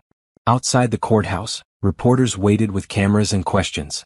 Michelle's team created a path through them, but one reporter's question stopped Diane short. Mrs. Patterson, do you feel like you got revenge? Diane turned to look at the reporter, a young woman with earnest eyes. I didn't want revenge, Diane said clearly. I wanted justice. There's a difference. Revenge is about hurting someone. Justice is about holding them accountable. I built a life. He made choices. Those choices had consequences. What's next for you? I'm going to keep building. Keep helping women. Keep growing Safeguard Financial and the foundation. And I'm going to stop letting my past define my future. That became her focus. Safeguard Financial accepted the investment and immediately began scaling. They hired 50 new employees. They expanded to all 50 states. They added features based on user feedback. Budgeting tools, financial education modules, connections to legal resources. Within 6 months they had 2 million users. Within a year, 5 million. The company was valued at over $1 billion, making Diane a billionaire independent of her inheritance. But the numbers mattered less than the impact. Safeguard prevented thousands of cases of identity theft, helped women discover hidden accounts, provided education about financial rights, created a community of women supporting each other through difficult transitions. The foundation was equally successful. They distributed grants to over 3,000 women, helping them afford divorce attorneys, secure safe housing, and rebuild their credit. They'd partnered with legal aid organizations across the country. They'd created a network of support that extended far beyond money.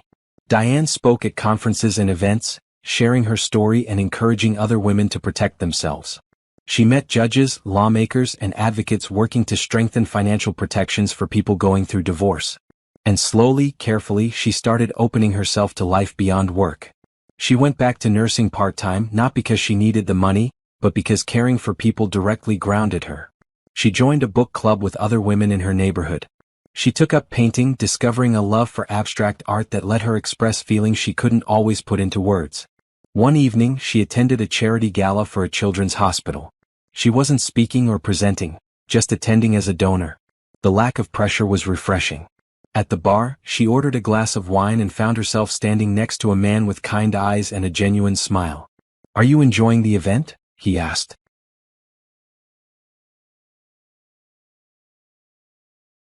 "I am. It's nice to support something important without being on stage." Diane smiled.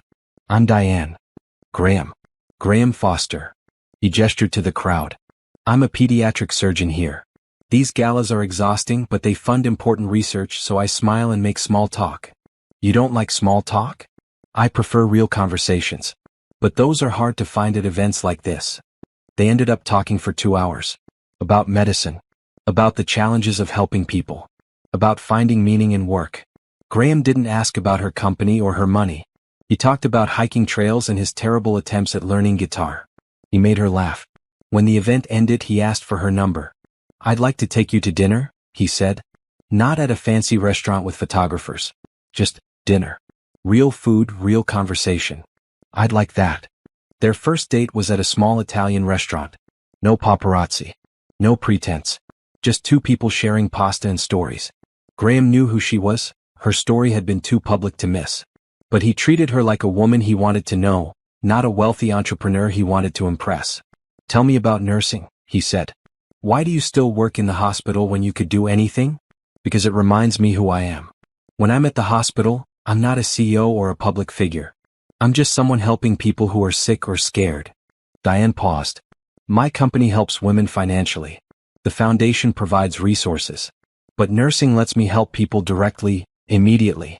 There's something powerful about that. I understand completely. That's why I still do surgeries even though I could just do research and consulting. The direct impact matters. They dated for 3 months before Diane told him everything. Not the public version of her story, but the private truth. The pain of betrayal.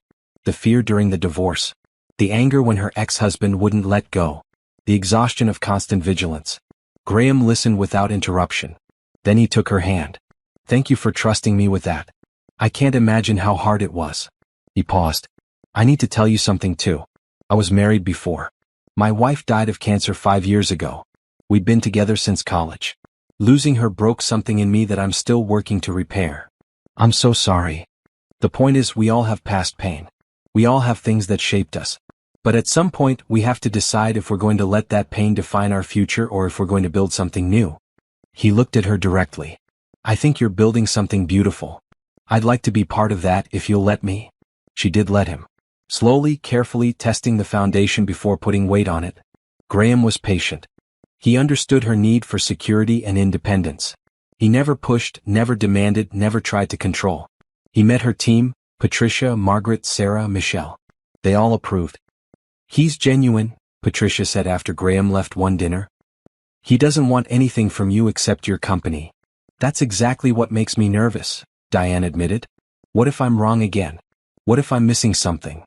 You're not wrong. And even if you were, you're not the same woman who got hurt before. You're stronger. You know your worth. You have resources and protections. Patricia smiled.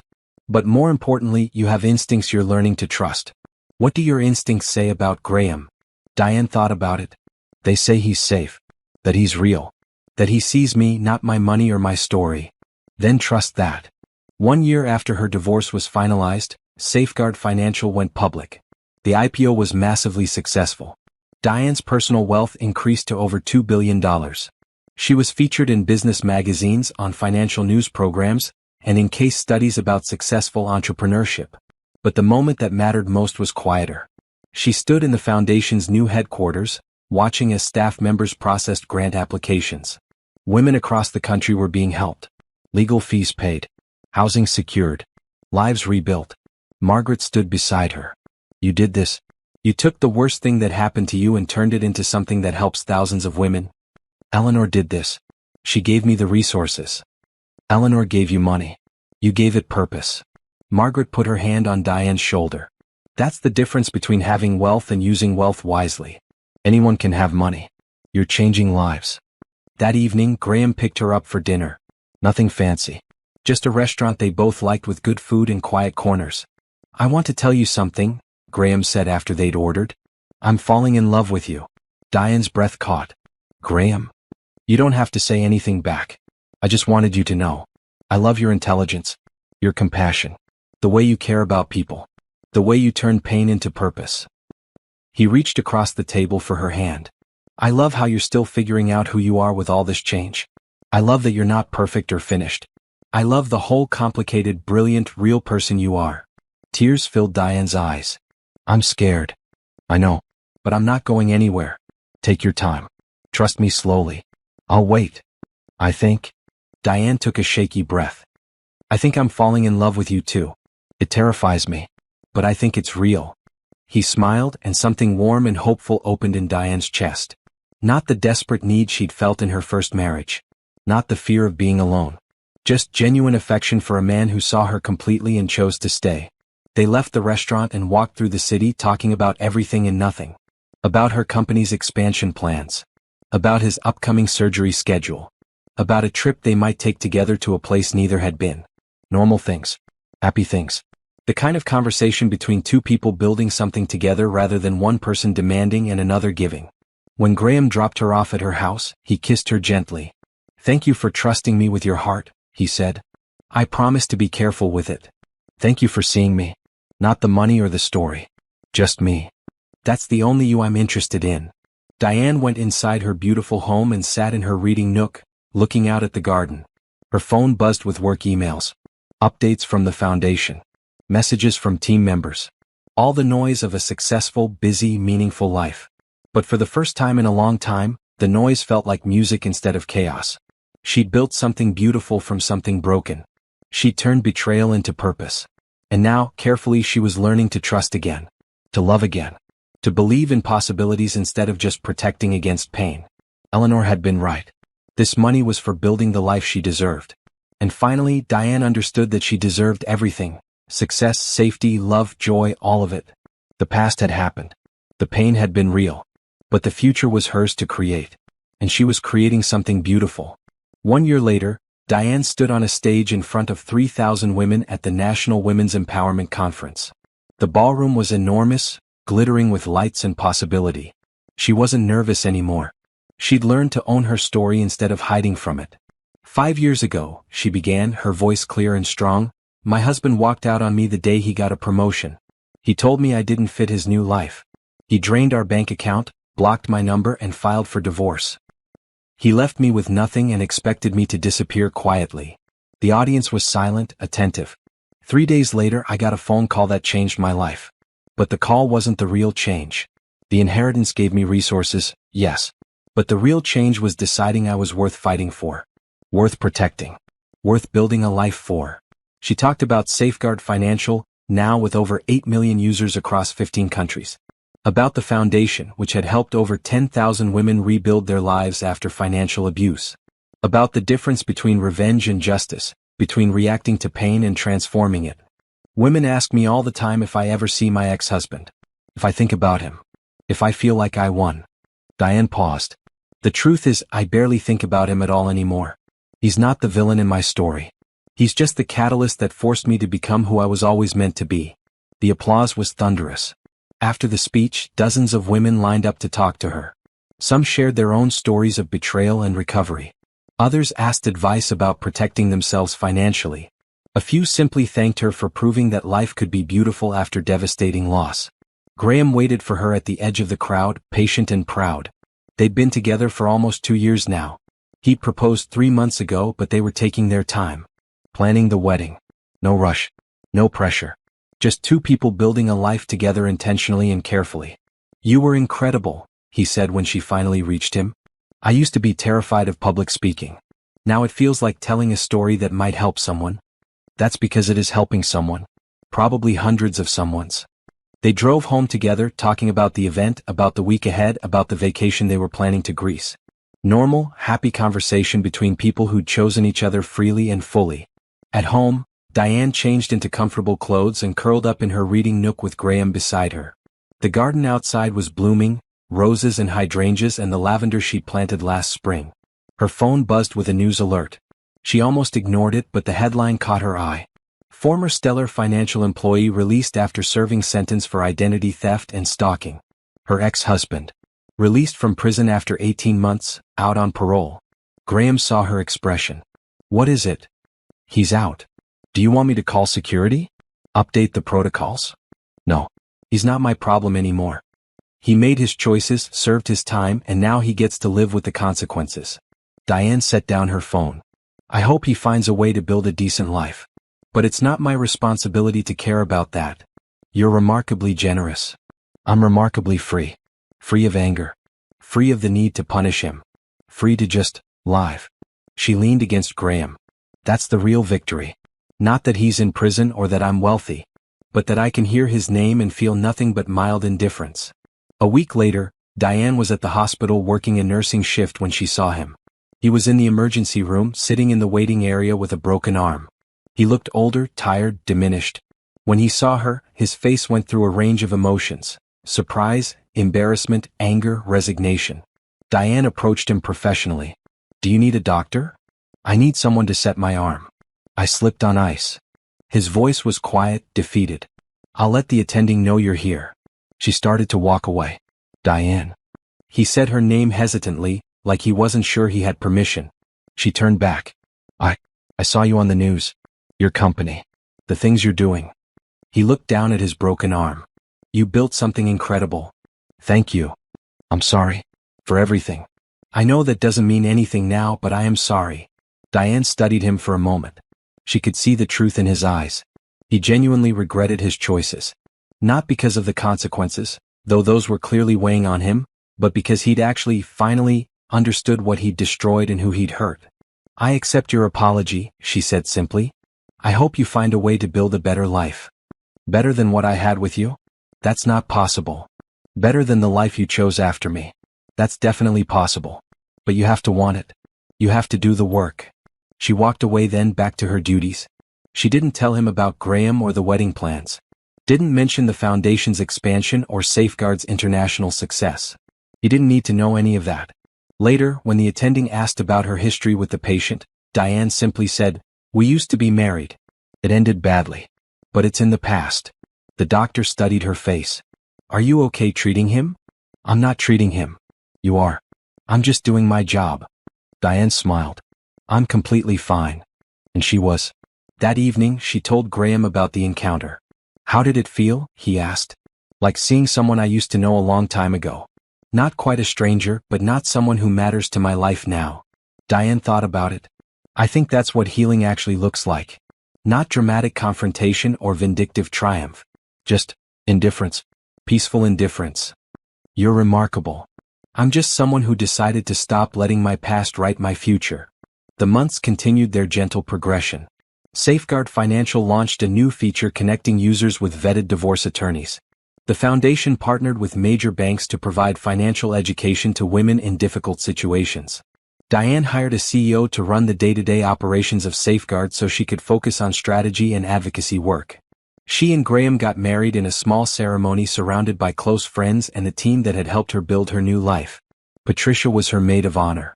Margaret gave a toast about transformation and resilience. Michelle's security team kept reporters away so Diane could have a private, joyful day. Eleanor would have loved it. Diane wore a pendant that had belonged to her aunt, a small reminder that she came from women who survived and thrived. On their honeymoon in Greece, walking through ancient ruins hand in hand with Graham, Diane thought about her journey. 5 years from divorce to this moment. From devastation to success. From betrayal to genuine love. "What are you thinking about?" Graham asked. "About how sometimes the worst things that happen to us force us to become who we were always meant to be. About how pain can be transformed into purpose if we choose to do the work. No regrets." "About my first marriage? Only that I didn't see the truth sooner. But I needed those years to become this person. I needed the pain to understand my strength." She squeezed his hand. "I don't regret anything that led me here." They stood looking at the Mediterranean Sea, ancient stones beneath their feet, and Diane felt complete peace. Back home, the work continued. Safeguard helped its 10 millionth user. The foundation distributed its 5,000th grant. Diane was invited to testify before Congress about financial protections for people going through divorce. She met with lawmakers, sharing her story and advocating for stronger identity theft laws. One afternoon, Patricia called with unexpected news. "Remember how your ex claimed you destroyed his life?" "Vaguely. I try not to think about his drama." "Well, he just got engaged. To a woman he met in his court-mandated counseling. She's a therapist. Apparently she sees his potential or whatever." Patricia laughed. "The point is he's moved on. He's building a life. And he's finally stopped blaming you for his problems. Good for him. Genuinely." "You mean that?" "I do. I hope he's happy. I hope he learns something. I hope his fiancée never experiences what I went through." Diane meant every word. "I don't need him to suffer. I just needed him to stop trying to hurt me. You're a better person than I am. I'm just someone who realized that holding on to anger hurts me more than it hurts anyone else. Letting go wasn't about him. It was about me choosing peace. That peace deepened as years passed. Safeguard Financial became the leading financial security platform for women worldwide. The foundation expanded to 25 states and began offering services to men experiencing financial abuse as well, because the mission was about protection, not gender. Diane gave keynote speeches, wrote a book about financial empowerment, and continued working nursing shifts because connecting with people directly mattered to her soul. She and Graham built a life filled with work they believed in, people they loved, and quiet moments of genuine joy. They traveled. They volunteered. They supported causes that mattered. They created a home filled with laughter and books and the kind of comfortable silence that comes from deep trust. One evening, 5 years after her divorce, Diane sat in her home office going through mail. Most of it was routine, bills, invitations, business correspondence. But one envelope stood out. Handwritten. Local postmark. No return address. Inside was a single card with a simple message. I saw you speak at the Women's Leadership Conference. You talked about turning pain into purpose. You probably don't remember, but you signed my conference program and wrote, "You are stronger than you know." I was in the middle of a terrible divorce. My husband had drained our accounts and I felt helpless. Your story gave me hope. I used Safeguard to document his financial abuse. I got a good lawyer. I fought for myself. Today, my divorce was finalized. I won. I'm going to be okay. I wanted you to know that you saved my life by showing me I could save myself. Thank you for being brave enough to share your story. A woman you'll never meet but who will never forget you. Diane read the card 3 times, tears streaming down her face. This was what mattered. Not the wealth or the success or the public recognition. But this, one woman helping another woman believe in her own strength. She kept the card in her desk drawer, pulling it out whenever she felt tired or overwhelmed or questioned whether any of this made a difference. It made a difference. Every day. To women she'd never meet. To women who needed to know that survival was possible. That rebuilding was possible. That joy after devastation was possible. Eleanor had given her the resources.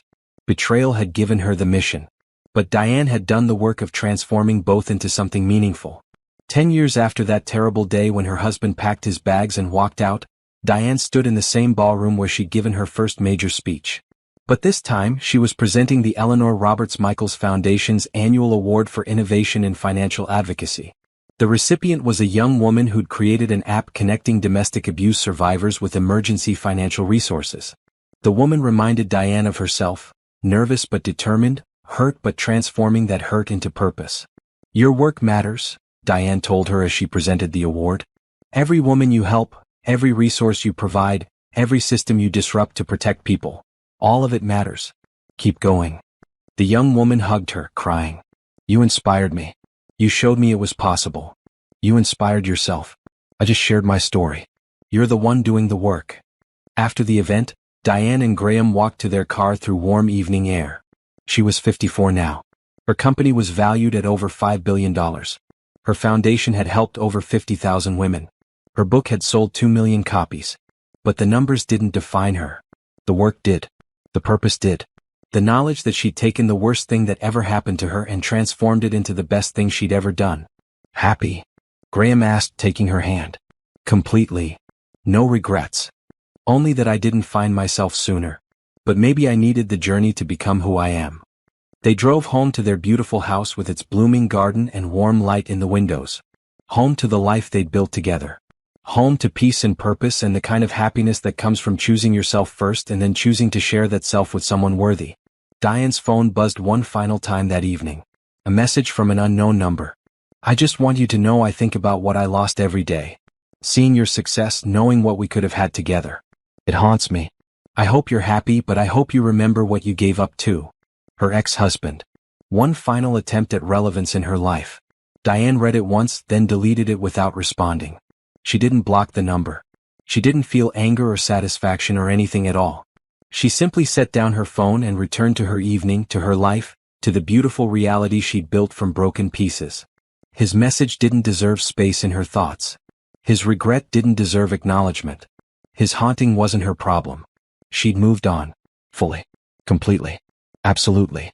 And that indifference, that peace, That complete and total freedom from caring what he thought or felt, was the real victory. Not revenge. Not even justice really. Just freedom. To be happy. To be whole. To be exactly who she'd always deserved to be. And she was